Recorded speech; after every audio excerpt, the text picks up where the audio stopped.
Muy buenas para todos, nosotros somos el grupo número 4 y el día de hoy queremos exponerles acerca de un defecto congénito como lo es la tetralogía de Fallot. La tetralogía de Fallot. ¿Qué es la tetralogía de Fallot? Podemos definir la tetralogía de Fallot como la cardiopatía congénita cianótica más común y posiblemente la más grave que se le puede presentar a un bebé. La definimos como cardiopatía congénita porque es un problema que se da tanto a nivel estructural como funcional en el corazón de un bebé al momento del nacimiento.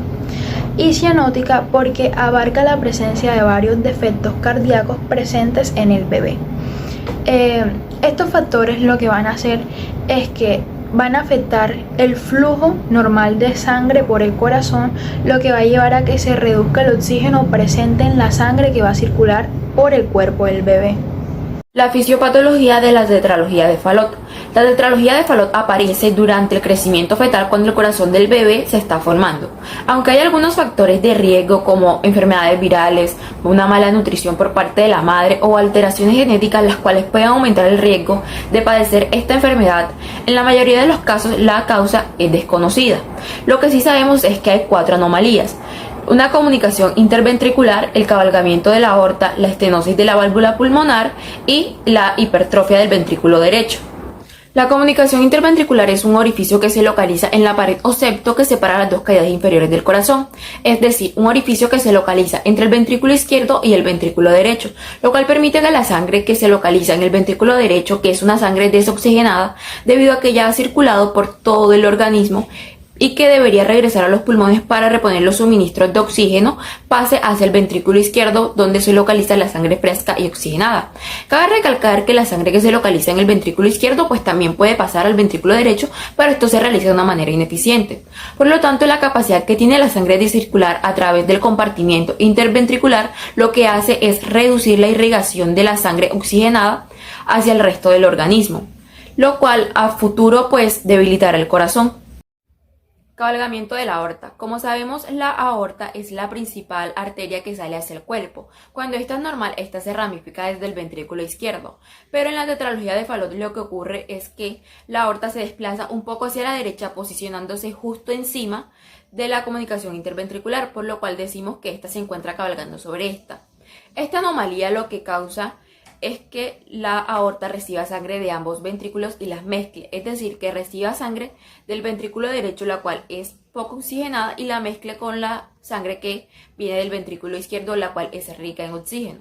Estenosis de la válvula pulmonar. La estenosis de la válvula pulmonar es el estrechamiento de dicha válvula, valga la redundancia, o sea, la que separa la cavidad inferior derecha del corazón, es decir, el ventrículo derecho, del principal vaso sanguíneo que conduce a los pulmones. En este caso estaríamos hablando de la arteria pulmonar. El estrechamiento o constricción de la válvula pulmonar lo que hace es reducir el flujo sanguíneo hacia los pulmones. También podría afectar el músculo que se encuentra debajo de ella. En algunos casos graves, la válvula pulmonar no se forma correctamente, a lo que se le denomina como atresia pulmonar, lo que reduce el flujo de sangre hacia los pulmones. Hipertrofia ventricular derecha. Cuando el corazón trabaja demasiado o se esfuerza demasiado para bombear sangre, la pared muscular del ventrículo derecho se engrosa.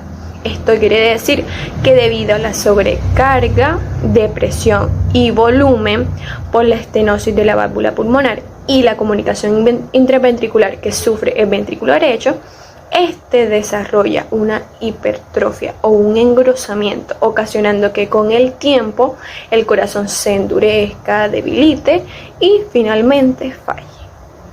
Los niños o adultos que padecen la tetralogía de Fallot pueden tener otros defectos cardíacos, como lo son un orificio entre las cavidades superiores del corazón, a lo que se denomina comunicación interauricular, un arco aórtico recto o anomalías en las arterias coronarias.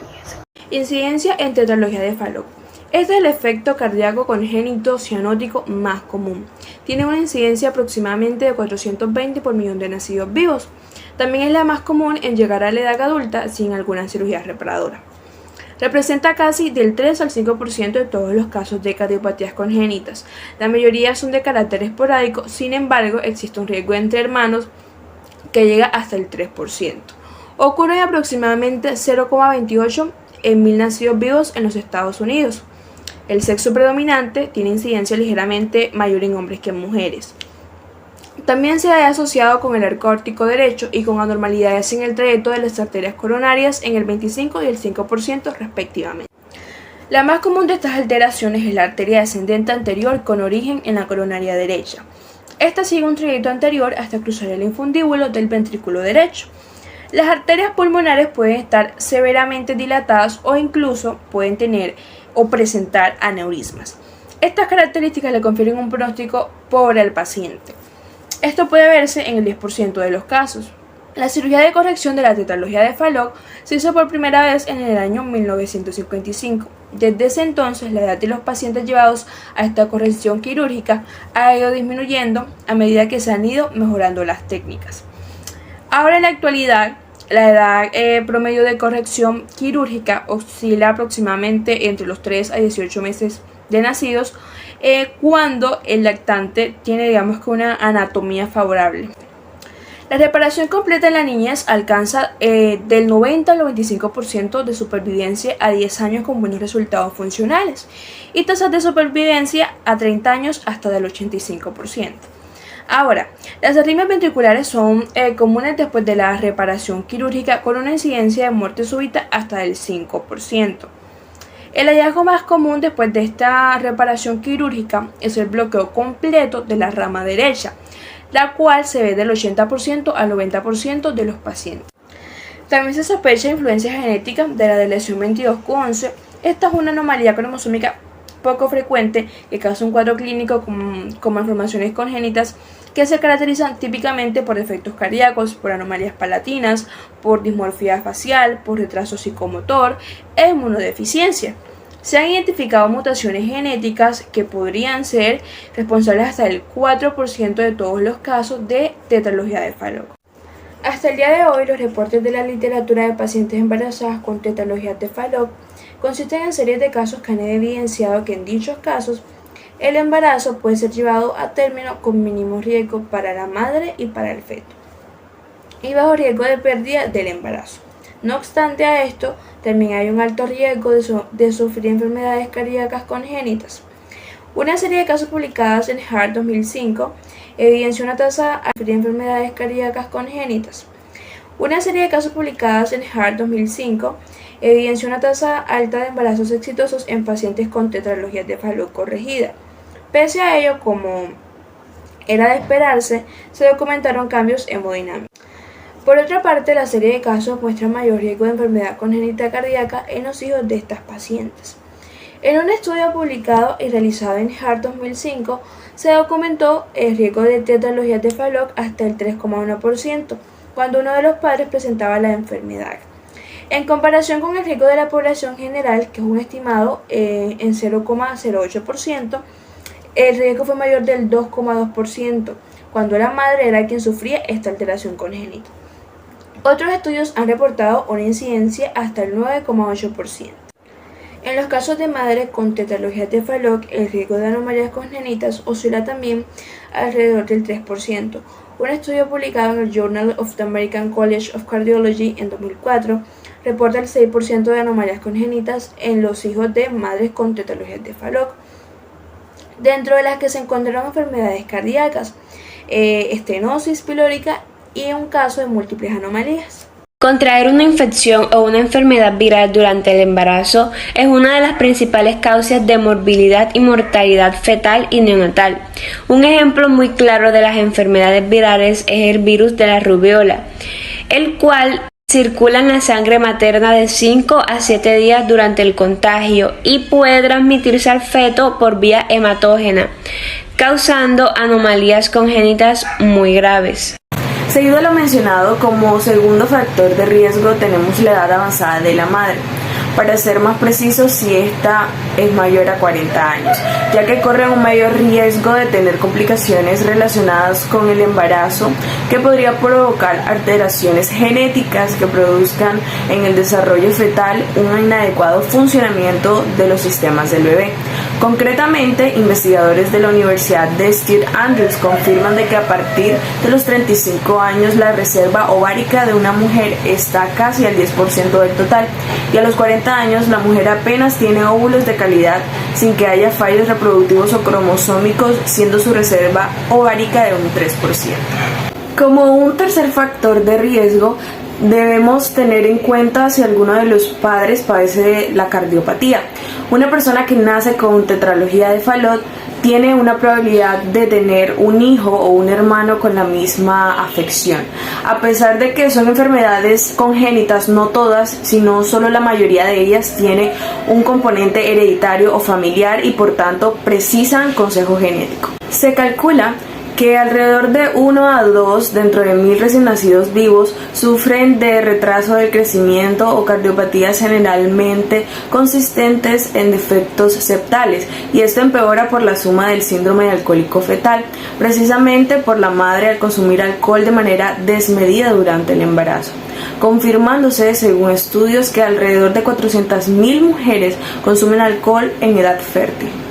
Una alimentación equilibrada proporciona los nutrientes adecuados para favorecer el crecimiento y desarrollo del bebé, la calidad de la placenta y mantener los niveles de energía a lo largo del embarazo. Mencionado esto, el cuarto factor de riesgo es la mala nutrición.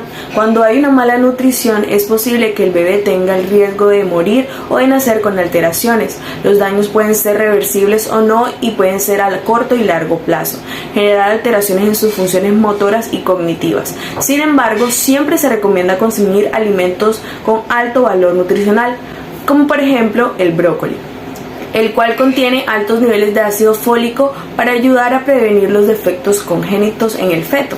Las nueces, estas contienen grasas saludables esenciales para desarrollar el cerebro del bebé y fortalecer su corazón. El aguacate, que es un alimento que influye en el desarrollo y creación de órganos tan importantes como lo es el corazón. En el síndrome de Down, algunas personas son sanas mientras que otras tienen problemas de salud importantes como efectos cardíacos graves. Por otro lado, en el síndrome de George, el faltar una pequeña parte del cromosoma 22, su lesión provoca el desarrollo insuficiente de varios sistemas del cuerpo. Esta suele provocar defectos cardíacos que podrían dar lugar a un suministro insuficiente de sangre rica en oxígeno. Por ejemplo, los defectos pueden comprender un orificio entre las cavidades inferiores del corazón, que haya también un gran vaso en lugar de 2, o una combinación de 4 estructuras del corazón anormales que conocemos como tetralogía de Fallot. Como cuadro clínico de la tetralogía de Fallot, vamos a notar que los bebés van a tener cianosis en la piel y en las mucosas. Algunos bebés no van a presentar cianosis pulmonar porque esto va a depender de la gravedad de la estenosis pulmonar. Si la estenosis pulmonar es leve, los bebés no presentan cianosis. Algunos bebés también se van a notar letárgicos o sensibles, ya sea por la falta de oxígeno. Otro signo también sería la acropaquia o dedos en palillos de tambor.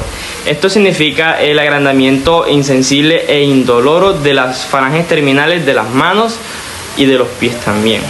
Como otro síntoma tenemos las crisis hipoxémicas. Se trata de un episodio súbito de hipoxemia, hipernea e irritabilidad, que si se sigue progresando y no se controla puede llevar a la pérdida de la conciencia, también acidosis metabólica, convulsiones y también hasta la muerte.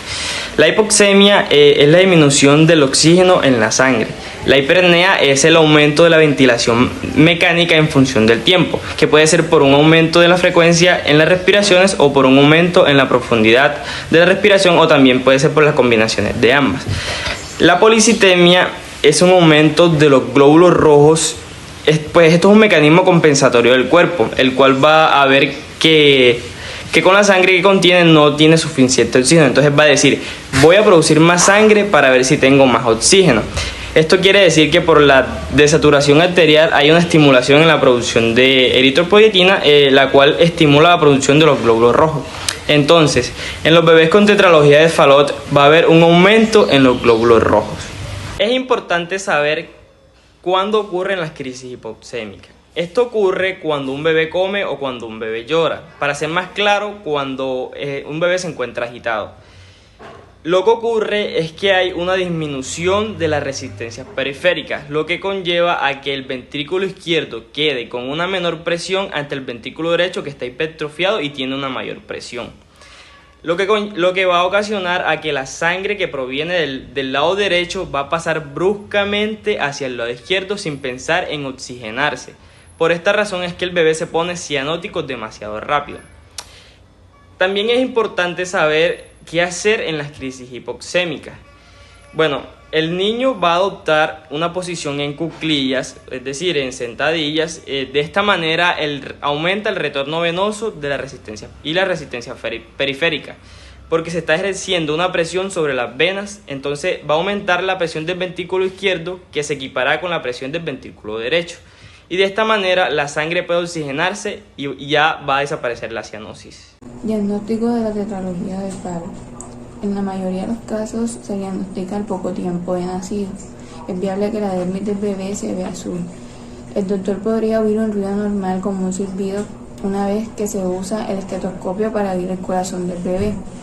Entre las pruebas que sirven para diagnosticar la tetralogía de Fallot están las siguientes.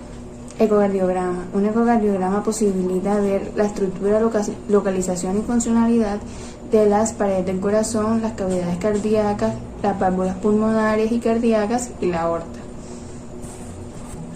Electrocardiograma. Este registra la actividad eléctrica en el corazón cada vez que se contrae. Esta prueba puede contribuir a decidir si las actividades del corazón permanecen agrandadas o si hay una arritmia. Hoy abordaré algunos mecanismos a través de los cuales es posible diagnosticar tetralogía de Fallot. Mediante el exploramiento radiológico de tórax podemos visualizar hipertrofia del ventrículo izquierdo, comúnmente asociada al signo de zapato sueco. El ventrículo izquierdo es el gran motor del corazón, ya que este bombea sangre rica en oxígeno, glucosa y nutrientes hacia la periferia para alimentar a la misma.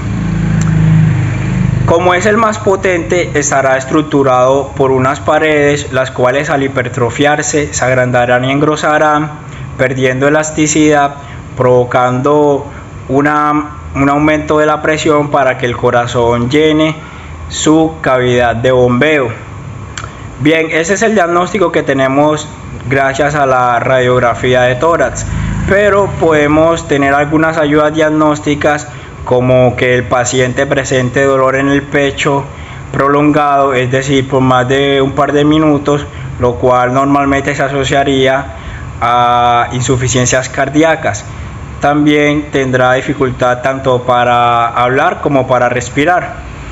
Por otra parte, tenemos a la pulsosimetría, que es de hecho una prueba bastante sencilla, que consiste en poner un sensor en un dedo, ya sea de la mano o del pie, para medir el porcentaje de saturación de oxígeno en la sangre y la frecuencia cardíaca. Por otra parte, tenemos al cateterismo cardíaco, que es un procedimiento en los cuales los doctores buscan revisar, chequear la estructura del corazón y consiguientemente intervenir quirúrgicamente. ¿Cómo funciona este procedimiento? Este procedimiento funciona que se inyecta un catéter en alguna vena o arteria, ya sea del brazo o del cuello en el paciente. Seguidamente a esto se inyectará a través del catéter un tinte que cumplirá la función de mostrarnos la morfología del corazón en radiografías. Este también sirve para medir la presión y los niveles de oxígeno en cavidades y vasos sanguíneos del corazón. A continuación voy a hablar sobre el manejo y tratamiento para la tetralogía de Fallot. La tetralogía de Fallot se puede tratar mediante la cirugía, que consiste en ensanchar o reemplazar la válvula pulmonar y agrandar la salida de la arteria pulmonar. También se colocará un parche sobre la comunicación interventricular para cerrar las dos cavidades del corazón. Estas medidas mejorarán el flujo de la sangre a los pulmones y al resto del cuerpo. La mayoría de los bebés tendrán una vida normal, serán activos y serán saludables después de la operación. Sin embargo, necesitarán visitas regulares de seguimiento con un cardiólogo para que monitoree su evolución y revise si se producen otras afecciones que podrían presentarse a medida de que crecen. Cuando sean adultos podrían necesitar más cirugías o atención médica para otros problemas posibles. Creo que todo en este caso clínico debemos de tener en cuenta el cuadro clínico del paciente, lo que sería la cianosis y el soplo cardíaco que le fue identificado en el primer año de vida. Se le hizo una exploración física al paciente y se encontró un retraso de desarrollo físico y una saturación de oxígeno al 75%. Diagnóstica se hizo una radiografía de tórax al ingreso del paciente, en la cual se muestra una silueta cardíaca en forma de bota. Como segunda ayuda diagnóstica se procedió a hacer un ecocardiograma en el cual se encontró una hipoplasia de anillo pulmonar. Luego de estas últimas dos ayudas diagnósticas ya mencionadas y analizando el cuadro clínico del paciente de 6 años, se hizo una tomografía computarizada, en la cual al final se analizaron varios aspectos y se confirmó que el paciente tenía tetralogía de Fallot. De darle de alta a este niño de 6 años, se le fue programada la cirugía para la corrección a esta patología. Es muy importante que los pacientes con tetralogía de Fallot reciban un tratamiento, porque solo el 6% de ellos viven hasta los 30 años sin recibir un tratamiento y el 3% hasta los 40 años.